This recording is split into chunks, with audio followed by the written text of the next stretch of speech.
Avant d'arriver à ce stade-là, c'est-à-dire après à déguster, il y a 6 jours qui se sont écoulés. Aujourd'hui, je me trouve à Chevilly-la-Rue dans le Val-de-Marne. Derrière moi, la boulangerie Maison Marquise vient de remporter le prix de la meilleure galette des rois Grand Paris 2023. Je vais aller rencontrer Hakim Bouada, le boulanger-pâtissier, avec son équipe qui la prépare. Et ça tombe bien parce que c'est l'une de mes douceurs préférées. Je m'appelle Hakim Bouada, je suis propriétaire de la boulangerie Maison Marquise à Chevilly-la-Rue. Je viens de remporter le trophée de la meilleure galette aux amandes 2023 et je vous emmène en cuisine pour vous dévoiler presque tous mes secrets. Alors une galette, on la pétrit le dimanche pour la mettre au four le vendredi. Donc il faut compter 6 jours entre le démarrage de la farine et de l'eau et la mise au four. Alors une bonne galette, ça a des critères assez simples pour être connue. Quand elle est mauvaise, elle est surgonflée, c'est-à-dire qu'elle est pleine d'air. Et surtout une fois qu'on la prend, elle s'effrite, elle est très friable. C'est-à-dire qu'une pâte galette, quand je la prends, c'est comme une pâte gâteau. Elle doit tenir rond dans la main. Il y en a qui s'amuseraient à fermer la pâte comme ça, puis comme ça.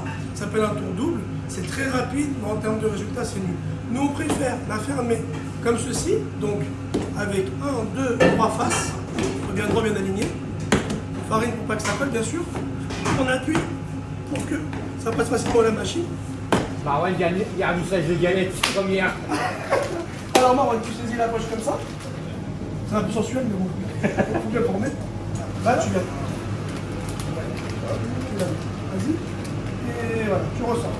Ensuite, tu mets une pression continue. Tu mets la pression et tu tourbillonnes. Voilà. Un peu plus, ne colle pas, laisse. Voilà, voilà, super. Tu laisses un peu. Voilà. Un peu plus. T'es un peu radin, hein. On va mettre un petit peu plus, Marwan. Je suis un radin. Il te fait gagner de l'argent, lui. Tu restes en hauteur et tu tournes doucement. Ah, très bien, ça vient. Bah, c'est parfait pour une première fois.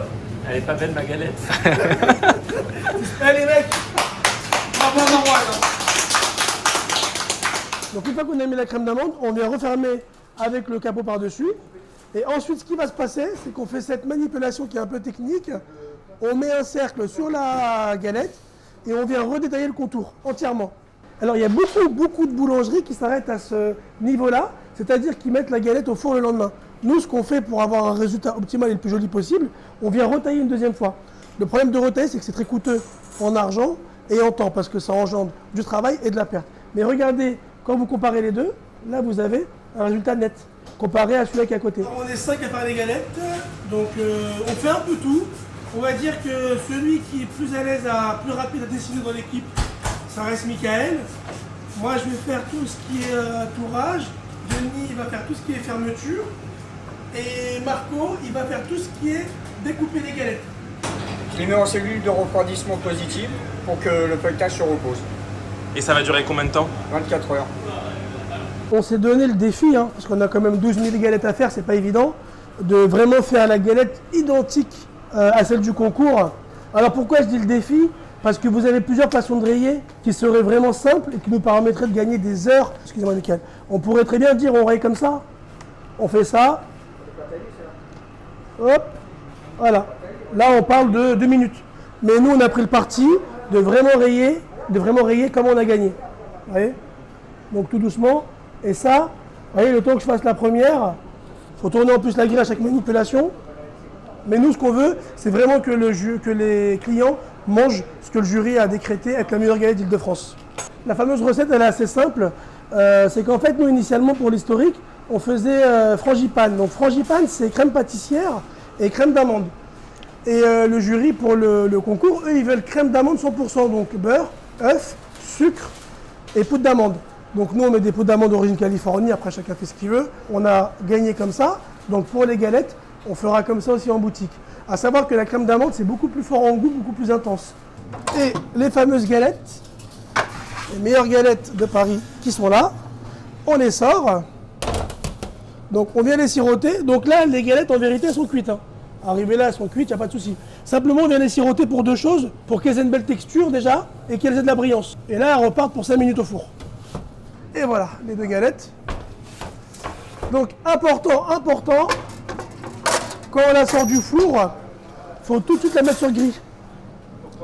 Pourquoi? Je savais que tu allais me poser la question. Parce qu'en fait, si tu veux, si tu la laisses sur plaque, ce qui va se passer, elle va sointer. l'humidité elle va remonter, la galette va être molle. Que quand on la met sur grille, elle va sécher et elle sera pas molle, elle restera friable. Bon, en fait, cette année, on y a participé parce qu'en fait, ça fait 4-5 ans qu'on y pense. Et en fait, on s'est mis des barrières en se disant, mais on est de banlieue, Paris, il y a beaucoup de grosses boulangeries. Et c'est des barrières qui n'existent pas, c'est des barrières qu'on s'est mis à nous-mêmes, qu'on s'est imposées à nous-mêmes, parce que finalement, on est arrivé premier. On peut la retrouver à partir du 1er janvier. Et la 4 personnes est au prix de 19,60 €. Disponible forcément en crème d'amande.